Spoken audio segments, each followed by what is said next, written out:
le thème qui s'est avéré comme une évidence, c'est le symbolique. Alors, qu'est-ce que ça veut dire, le symbolique ? Le symbolique, c'est une clé. C'est une clé qui nous permet de véritablement comprendre une situation à la merci à la fois de l'histoire et à la merci, si vous voulez, de toutes les références et de tous les paramètres de la situation elle-même. Israël, aujourd'hui, est véritablement un modèle qui inspire énormément un très grand nombre de leaders et de décideurs du monde aujourd'hui. On a le plaisir d'accueillir tout de suite Claude Breitman, la présidente du campus francophone du Collège académique de Natania, pour nous parler bien du cycle de conférences. Vous le savez, chaque année, il y a un thème particulier à ces cycles tout à fait passionnants. Cette année, c'est le symbolique. Claude Breitman, merci d'être avec nous. Bonjour ma chère Cathy, c'est une joie. Partagé évidemment, comme toujours. Alors, Claude, des conférences toujours passionnantes, mais on va d'abord parler du thème choisi pour cette année. Pourquoi avoir décidé de parler du symbolique ? Alors, vous savez qu'on vit des temps dans le monde un petit peu compliqués, avec un manque de visibilité de futur, avec beaucoup de questions assez angoissante entre les problèmes d'énergie, la guerre, le post-Covid, etc. Et on se trouve véritablement, si vous voulez, dans une interrogation permanente de ce qui nous attend. Et nous avions au sein de notre équipe un sentiment qu'il fallait aller plus loin dans notre mission qui est celle véritablement de proposer des moments de réflexion très riches et très importants. On voulait essayer de trouver des clés.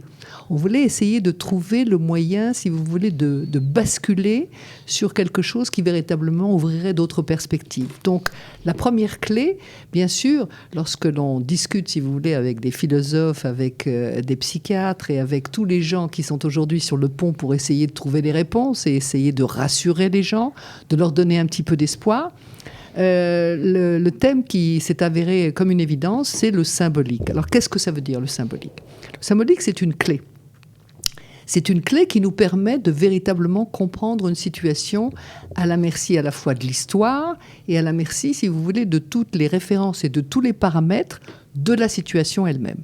Alors, la première chose dont on voulait absolument parler, c'est cette espèce de miracle, si vous voulez, de la réconciliation, puisque Israël, aujourd'hui, est véritablement un modèle. On l'a vu avec ce que nous avons fait à Paris sur les accords d'Abraham.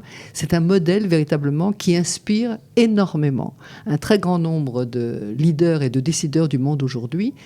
Qu'est-ce qu'on peut faire quand on a véritablement le sentiment que la réconciliation, c'est une des réponses ? Nous avons invité un des fils du rabbin Sitruk. Tout le monde se souvient du grand rabbin Sitruk, avec beaucoup d'affection, cet homme d'un libéralisme étonnant, très féministe, qui avait réussi à... Très orthodoxe aussi. Et voilà, qui avait réussi ce paradoxe extraordinaire d'être à la fois un homme de la Torah, très orthodoxe, comme vous l'avez dit, ma chère Cathy, c'est parfaitement exact, mais aussi extrêmement libéral et à l'écoute constamment de tout le monde.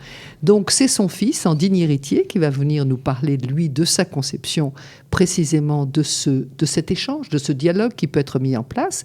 Et puis à ses côtés, nous aurons une personnalité musulmane, Galeb Barchet, qui a été à la suite de Josia Eisenberg pendant des années sur France Télévisions et qui lui assurait la page musulmane après la source de vie et qui a fait en sorte, si vous voulez, de véritablement essayer de faire comprendre bien avant le radicalisme islamiste, bien avant toutes ces grandes, si vous voulez, ces grands amalgames autour de l'islam, qui avait essayé de tenter précisément d'ouvrir des portes et d'ouvrir un dialogue entre les deux religions. Donc ça nous paraissait fondamental. Et ça va être très intéressant parce qu'il est islamologue, absolument, de formation scientifique. Absolument, et il se promène aujourd'hui dans tous les pays d'Abraham, au Maroc et ailleurs, avant de venir chez nous, pour précisément donner son avis et son opinion sur toutes ces grandes questions, sans tricher.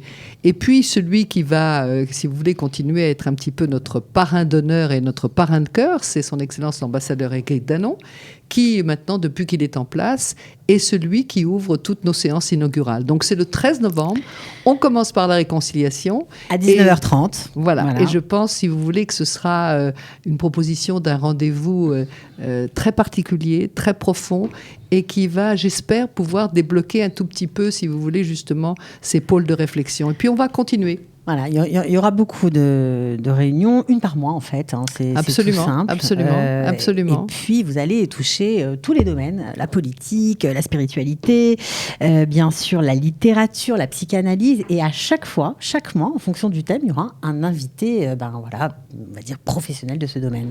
Absolument. Écoutez, pour nous c'est important. On a parlé de clés.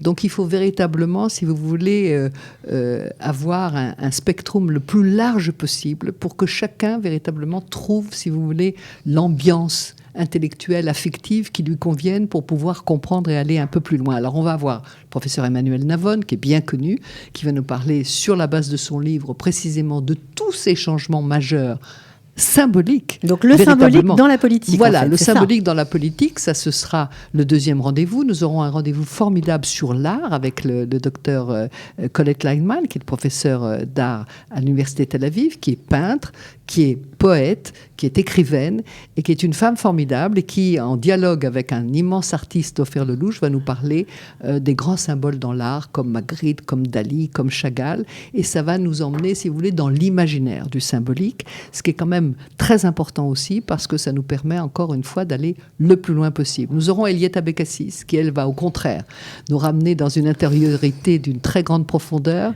avec, bien entendu, de la spiritualité, avec une dimension très forte, très personnelle. C'est plutôt le symbolique dans la littérature, évidemment. Voilà. Et donc, je pense qu'à cet égard, on aura un grand moment de joie avec elle, parce qu'elle est tout à fait formidable. Et puis, on va avoir quelque chose d'un peu inattendu et atypique. On va avoir Stéphane Bern, qui va, lui, prendre l'histoire en main, à bout de bras, avec l'enthousiasme que l'on connaît, et qui va nous expliquer à quel point, dans des moments, si vous voulez, de l'histoire, il y a eu précisément ces moments symboliques qui ont tout changé. Je vais vous donner un exemple. La poignée de main entre Adenauer et De Gaulle au lendemain de la Deuxième Guerre mondiale, ça a tout changé. L'hostilité qui avait amené toute l'Europe pendant presque 3 décennies à avoir 2 guerres mondiales, l'hostilité, la haine entre l'Allemagne et les consensus non réglés, les contentieux non réglés entre les deux, eh bien, se sont effacés ce jour-là où on a vu cette photo historique devant des cimetières de soldats à la fois allemands et français et américains morts pour la liberté. On les a vus se donner la main. Et ça fait écho d'ailleurs à la poignée de main entre Arafat et Rabin à la Maison-Blanche, où là on sentait l'hésitation d'Yitzhak Rabin et apparemment, voilà, malheureusement, lui, ça n'a pas eu le même effet que la poignée de main d'Eisenhower.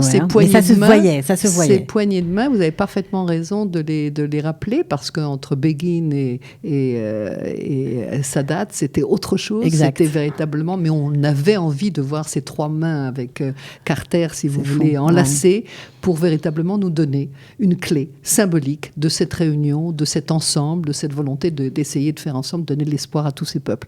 Et puis, nous aurons un dernier rendez-vous formidable sur Lacan, bien sûr, pour véritablement là aller, si vous voulez, au cœur, aux entrailles de la psychiatrie et de la profondeur de réflexion. Et je crois que ce sera extrêmement passionnant aussi. Et puis probablement, nous aurons une fête formidable pour terminer cette année avec probablement un événement musical, comme on le fait chaque année, pour donner un tout petit peu de boost à nos abonnés, à nos étudiants, parce qu'il ne faut quand même pas oublier que tout ce que nous faisons, c'est essentiellement, bien sûr, pour proposer des thèmes de réflexion qui fédèrent toutes ces organisations francophones, étudiants et retraités et autres autour de nous, mais c'est essentiellement pour soutenir nos étudiants, parce que ça, c'est la première mission du campus francophone. Exactement. Et puis, bien sûr, préciser pour ceux qui ont envie de se rendre à ces conférences, et notamment, je répète, la conférence inaugurale, la séance inaugurale qui aura lieu le 13 novembre à 19h30,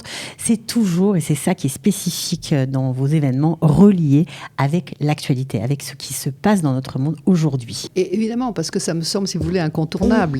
C'est notre raison d'être, si vous voulez, de proposer des thèmes de réflexion qui font écho aux interrogations des gens. On a commencé notre conversation avec cela et je crois que ça, c'est très, très fort.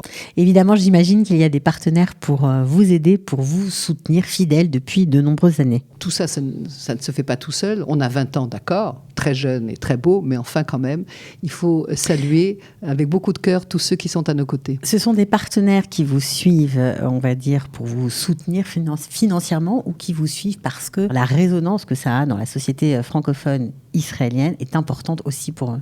Écoutez, je pense que non seulement ce sont les deux, mais ils sont aussi des partenaires stratégiques qui nous donnent des idées et qui nous proposent des choses et qui sont complètement associés à ce que nous faisons. Par exemple, l'Union des Français de l'étranger, ce sont des gens qui ont commencé simplement par un petit flirt assez léger avec nous et qui tout doucement rentrent véritablement dans le cœur du problème et prennent maintenant à leur compte un certain nombre de bourses de nos étudiants qui sont arrivés chez eux avec les familles, etc., etc., etc. Donc, je voudrais saluer Gérard Compère, Claude Liel, je voudrais saluer Kalita, qui est à nos côtés aussi pour des bourses d'étudiants, puisque vous faites tellement pour la communauté francophone. Je voudrais saluer l'Alliance française, avec sa directrice, Deborah Serrero, bien sûr Marc Heisenberg, qui sans lui, rien de tout cela ne serait possible. Et puis, un très grand ami, Sam Pinto, qui est à la tête de Kol Israël Haverim en Israël, qui lui aussi fait beaucoup, qui lui aussi nous soutient en échange de volontariat, parce que vous savez, il y a toujours cette mutualité, si vous voulez, de services qui sont rendus. Nos étudiants reçoivent des bourses, en échange de quoi? Ils sont volontaires auprès d'un certain nombre de familles en difficulté, et ça marche magnifiquement bien. Et ça, c'est important aussi. Ça donne de la plus-value, si vous voulez, sociale et affective à tous ces projets. Un grand médecin, le docteur Michel Botquet, qui avec sa fondation Underwood depuis 15 ans est à nos côtés, les yeux fermés.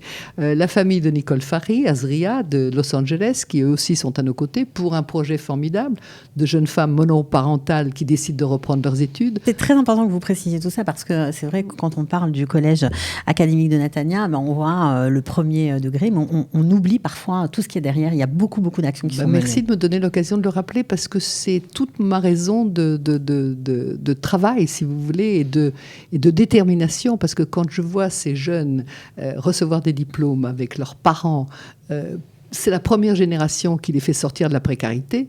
Vous imaginez bien l'émotion quand on voit une jeune femme qui est maman seule, qui décide à 40 ans de reprendre son bâton de pèlerin et de revenir travailler sans cette bourse-là. Elle n'a aucune chance de le faire. Et 3 ans après, elle peut travailler dans un endroit qui lui rend toute sa dignité. Ses enfants la regardent autrement. Et ça y est, on a un petit miracle en route. Ouais, donc, si vous voulez, c'est ce qui nous fait très important. Vibrer et c'est ce qui est bon pour nous. Donc, voilà. Tous ces gens, bien sûr, l'Institut français, l'ambassade de France, l'Institut français, l'ambassade de France, les consulats français. Mais je pense que pour eux, si vous voulez, c'est aussi une chance que nous soyons à leur côté pour tous ces événements, parce que c'est aussi le rayonnement de la France. Il ne faut pas l'oublier quand même. Tout ça se passe en français. Donc, c'est pas mal. Ensuite, je voulais quand même vous dire que, au-delà de cela, précisément parce que notre mission est aussi fondamentale et qu'on a besoin d'avoir un maximum d'écho sur qui nous sommes, notre réputation, et que tout ce que je vous ai raconté aille un petit peu au-delà des frontières pour qu'on ait encore plus de gens qui s'intéressent à nous, encore plus de familles qui nous fassent confiance et qui nous envoient leurs jeunes étudiants.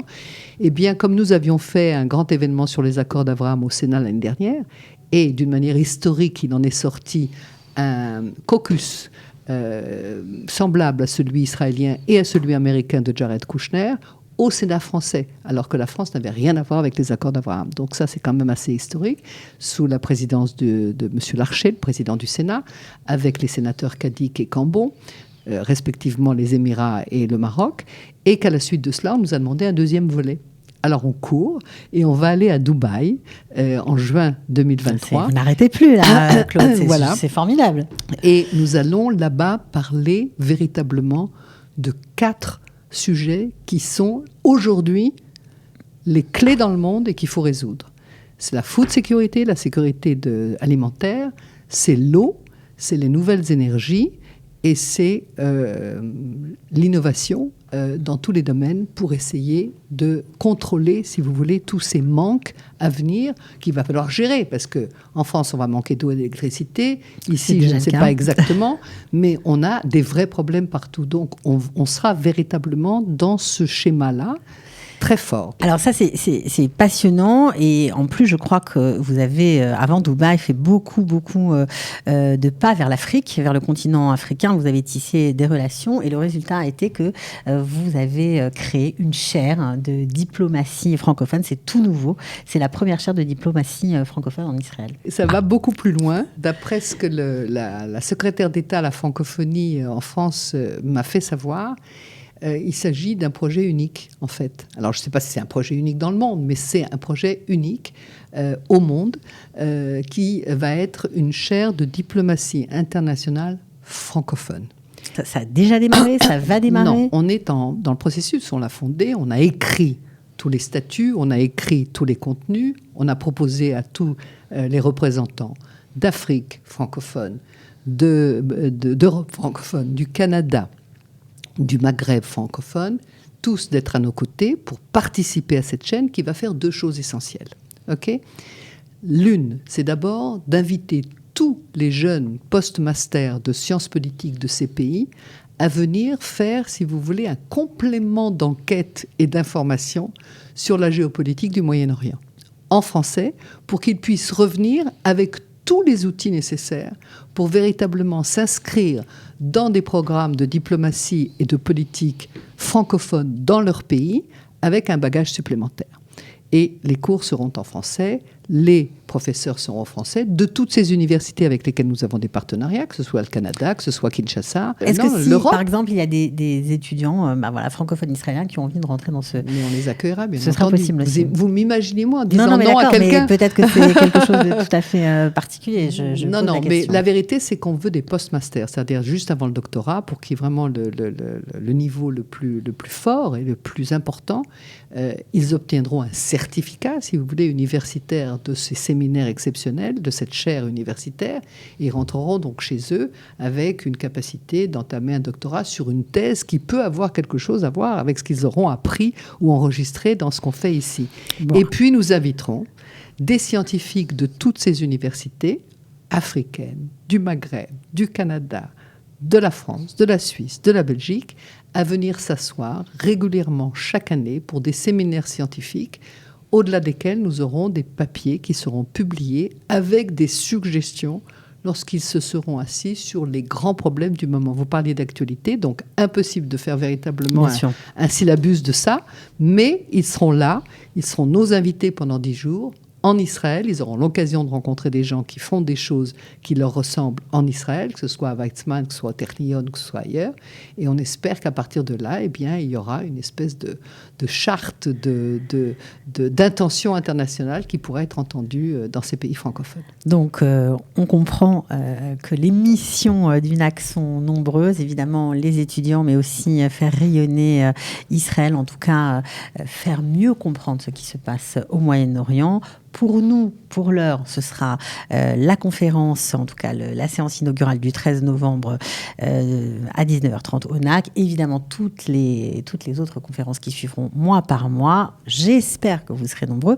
C'est payant Oui, c'est payant, mais c'est vraiment... C'est symbolique. Symbolique, voilà. On parle de 50 shekels. C'est pas beaucoup. Non, c'est pas beaucoup. Voilà. Donc, on mettra le lien sous la vidéo. Vous n'aurez qu'à cliquer pour vous inscrire. En tout cas, Claude Breitman, merci d'avoir été avec nous. Merci 1000 fois, ma chère Catherine, d'avoir permis de parler de tout ça. Avec plaisir. À bientôt. Au revoir, à bientôt.